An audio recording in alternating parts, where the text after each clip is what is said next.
Hello friends, I am Keshav Kumar Jha. Asia पर आप सबका वेलकम करते हैं। आज हम फिजिक्स को सीखने के लिए उससे पहले एक बेसिक टॉपिक के बारे में बात करते हैं जो ज़रूरत होता है हम लोग को फिजिक्स सीखने के लिए। और बेसिक मैथमेटिक्स में जो 10th अंडरस्टैंड में पढ़े हैं उसी को लगभग हम पूरा करेंगे। इट मीन्स दैट हम सबसे जो पहले पढ़ेंगे, कुछ ज़रूरी नहीं है कि 10th तक का पढ़ेंगे, कुछ 10th के अलावा पढ़ेंगे, 11th 12th का भी पढ़ेंगे, जिसमें आता है डिफरेंशिएशंस, इंटीग्रेशंस का कैलकुलस को भी पढ़ेंगे। और अभी जो हम स्टार्ट करने वाले हैं आप लोग के बीच वो है ग्राफ। तो सबसे पहले हम ये जानेंगे ग्राफ क्या होता है और फिजिक्स में हमें ग्राफ की ज़रूरत क्यों होती है, और उसके बाद जानेंगे कि ग्राफ कितने टाइप के हम लोग फिजिक्स में ड्रॉ करेंगे, उसी को जिक्र करते हैं। तो सबसे पहले हम लिखते हैं ग्राफ। अगर हम आपसे यह पूछें कि ग्राफ होता क्या है तो आप बताइएगा कि ग्राफ जो होता है एक फिगर होता है। कहने का मतलब लाइक दिस, एक ये वाई एक्सिस और ये एक्स एक्सिस, और इसको थोड़ा बढ़ाएं तो निगेटिव में वाई एक्सिस, और ये जिसको हम जनरली एक्स डैश से वाई डैश और एक्स डैश से डिनोट करते हैं। और ग्राफ जो होता है एक फिगर होता है किसी भी इक्वेशन को बताने के लिए। जैसे एक एग्जांपल लेते हैं, कहें कि y इक्वल टू 2x, इसके अकॉर्डिंग ग्राफ ड्रॉ करना है हमको। तो जो हम 10th क्लास में करते थे उसमें करते थे कि x का मान रखते थे और यहाँ पर x का मान रखते थे और यहाँ से y का मान लिखते थे। सबसे पहला बात इसमें जो था, x का वैल्यू अगर हम 0 रखते थे, जो पुट करने का तरीका था, तो हम पता चलता था कि y का जो वैल्यू होगा वो भी 0 होगा। इस इक्वेशन में पुट करते हैं। अगर हम x का वैल्यू 1 पुट करते हैं तो देखते हैं कि y का वैल्यू 2 होगा। इसी तरह अगर हम x का वैल्यू आगे बढ़ते जाए तो या तो -1 पुट कर दें तो y का वैल्यू जो है -2 आएगा। इसके अकॉर्डिंग ग्राफ ड्रॉ करते थे हम लोग। इस प्रोसेस से चलते थे और इस प्रोसेस में हम करते क्या थे, इसको ओरिजिन मानते थे और यहाँ से 1 और 2, ये 1 है 2, यहाँ -1 और ये -2, इधर क्या था 1 2, ये भी -1 और -2। इसके अकॉर्डिंग कहते थे कि x का वैल्यू 0 तो y कहाँ 0 पे, डेट लाइक दिस पॉइंट। अगर x का वैल्यू 1 रखते हैं तो y का वैल्यू कहाँ है 2 पर, तो x का वैल्यू 1 तो y का वैल्यू 2 पर कहीं यहाँ पर होगा, इस पॉइंट का कोऑर्डिनेट। अब दूसरा कंडीशन है कि x का वैल्यू -1 रखते हैं तो देखो कहाँ होता है, x का वैल्यू -1 रखते हैं तो ये -2 पे आता है। कहने का मतलब कहीं ये यहाँ पे आएगा, लाइक दिस, यहाँ पे आएगा। तो और इसके अकॉर्डिंग जब ग्राफ ड्रॉ करते थे कहते थे कि हाँ इस टाइप का ग्राफ होगा। तो हमको इस लाइन से क्या पता चलता है, इस लाइन से यह पता चलता है कि ग्राफ जो होता है, किसी भी ग्राफ किसको कहते हैं, तो ग्राफ एक टाइप का फिगर है जो डिपेंडेंट वेरिएबल और इंडिपेंडेंट वेरिएबल के बीच वेरिएशन किस टाइप का है उसको बताता है।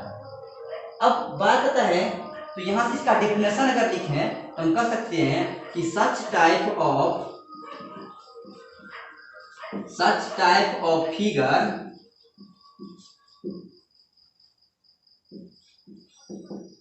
which describe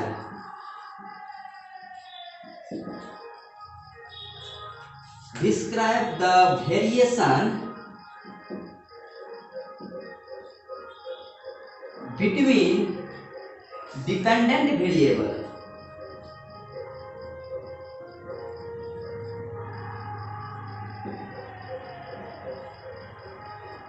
and independent variable।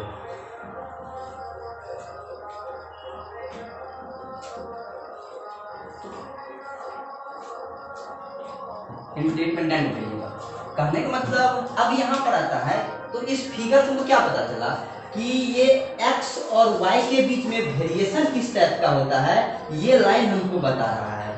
अर्थात हम कह सकते हैं कि सच टाइप ऑफ फिगर, ये किस क्या है ग्राफ, ग्राफ एक टाइप का फिगर है व्हिच डिस्क्राइब, जो क्या जो डिस्क्राइब बताता है, रिलेशन को बताता है या वेरिएशन को बताता है, dependent variable and independent variable. अब बात आता है यहाँ पे डिपेंडेंट वेरिएबल किसको कहते हैं और इंडिपेंडेंट वेरिएबल किसको कहते हैं। तो सबसे पहले हम ये जानते हैं वेरिएबल जो होता है उस किसको कहते हैं।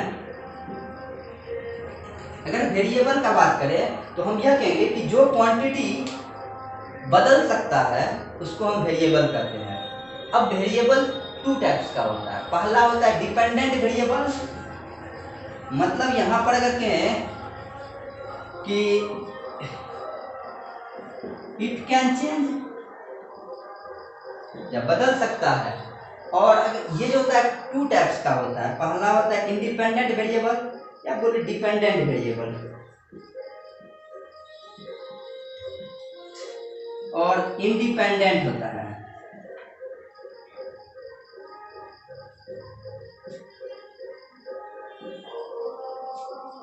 इंडिपेंडेंट वेरिएबल और ये डिपेंडेंट वेरिएबल। तो ये क्या होता है, ये जो डिपेंडेंट वेरिएबल होता है और ये जो इंडिपेंडेंट वेरिएबल होता है, डिपेंडेंट वेरिएबल जो होता है इसका वेरिएशन जो होता है इंडिपेंडेंट वेरिएबल पर डिपेंड करता है।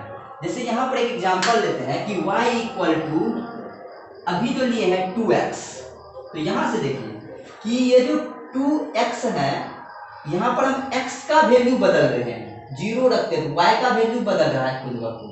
तो x का वैल्यू जो होता है y के वैल्यू पे डिपेंड नहीं कर रहा है कि y क्या है, ये अपने आप में बदल जाता है तो ये बदल रहा है, यानी इसके बदलने से ये बदलता है। तो यहाँ पर x क्या y पे डिपेंड कर रहा है बदलने के लिए, नहीं कर रहा है, इसीलिए इसको हम कहेंगे इंडिपेंडेंट वेरिएबल। और ये तो बदल रहा है y, इसलिए इसको हम कहेंगे dependent variable. It means that dependent variable such type of variable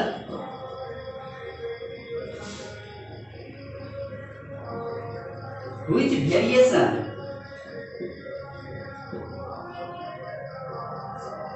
depends on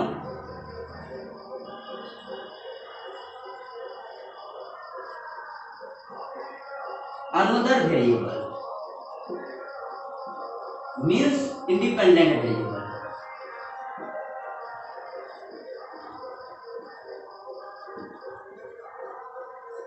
independent variable, तो यहाँ पे उस एग्जांपल से हम कर सकते हैं कि y जो है, अगर इस एग्जांपल का बात करें तो यहाँ से पता चलता है कि y क्या है, एक डिपेंडेंट वेरिएबल है।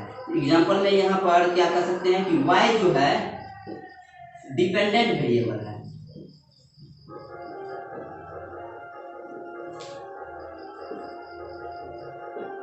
अब इंडिपेंडेंट वेरिएबल के बारे में कहते हैं वैसा प्रकार का variable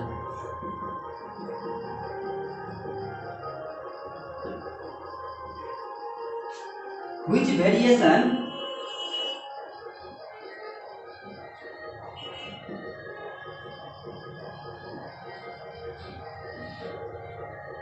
is independent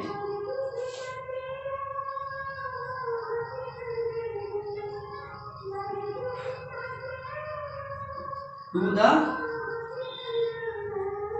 another variable। मतलब उस प्रकार के वेरिएबल को कहते हैं इंडिपेंडेंट वेरिएबल जो दूसरे वेरिएबल पर डिपेंड नहीं करता, इंडिपेंडेंट रहता है। तो यहाँ पर एग्जांपल लिखे हैं, इस एग्जांपल के थ्रू कहते हैं तो हम कहेंगे कि x जो है मेरा इंडिपेंडेंट वेरिएबल है।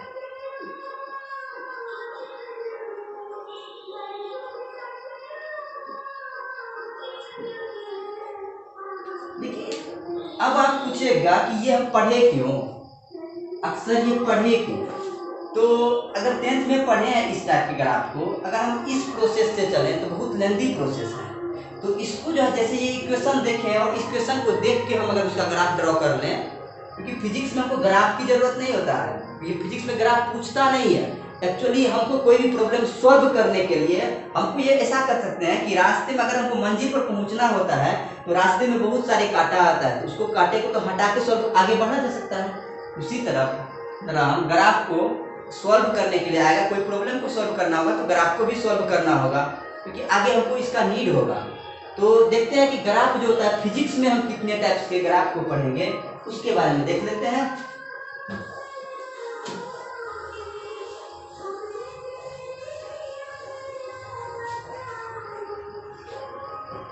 फिजिक्स में जो है ग्राफ जो पढ़ेंगे इसमें से पहला है कि स्ट्रेट लाइन का ग्राफ, स्ट्रेट लाइन का। दूसरा जो ग्राफ होगा वो होगा पैराबोला, ये भी आप पढ़े हैं 10th क्लास में। और तीसरा जो है वो होगा हाइपरबोला, और चौथा है ग्राफ ऑफ सी बाय, या ये कह सकते हैं कि y equal to C by X to the power n। यहाँ जो ये जो हाइपरबोला है इसी का एक स्पेशल केस है। कहने का मतलब जब x के n पर जो है, x के पावर जो n है, ये n का वैल्यू 1 होता है, तब जो है तब वो हाइपरबोला ग्राफ होता है। उसको देखेंगे आगे जब डिस्कस करेंगे इस प्रॉब्लम को या ग्राफ को, तब बात करेंगे। पहला पांचवा जो ग्राफ होता है वो होता है साइन कर्व, और छठा जो होता है वो तक वो साइन कर्व, और लास्ट जो हम लोग का ग्राफ है एक्सपोनेंशियल कर्व है।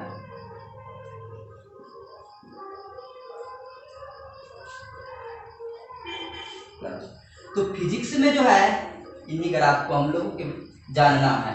तो अभी जो बात करते हैं स्ट्रेट लाइन पैराबोला, तो ये मेरा पहला लेक्चर्स है ग्राफ के अकॉर्डिंग्स। तो नेक्स्ट जो लेक्चर्स आएगा इसी का सीरीज में चलेगा। तो नेक्स्ट लेक्चर मतलब दूसरा लेक्चर में ये हो जाएगा, और तीसरा लेक्चर ये चलेगा, तीसरा लेक्चर में ये खत्म होगा।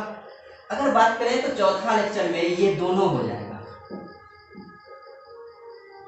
और पांचवा लेक्चर में लगभग हम सब खत्म कर देंगे इसको। तो 5 क्लास में ये आपका ग्राफ खत्म होने वाला है। और एक ग्राफ होता है जो इस बीच में लिख लो लास्ट में, लेकिन इसी बीच में कभी पढ़ना होगा, और वो होता है इलिप्स का, इलिप्स का और सर्कल का ग्राफ, सर्कल का। ये जो है एक लेक्चर में पढ़ा देंगे।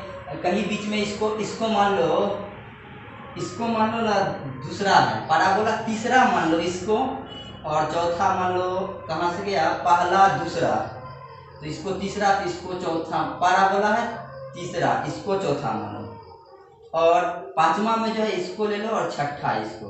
मतलब हम लोग का जो ग्राफ होगा, और नेक्स्ट जो होता है 7वां जो क्लास होगा, 7वां लेक्चर नंबर 7, ये जो होगा प्रॉब्लम होगा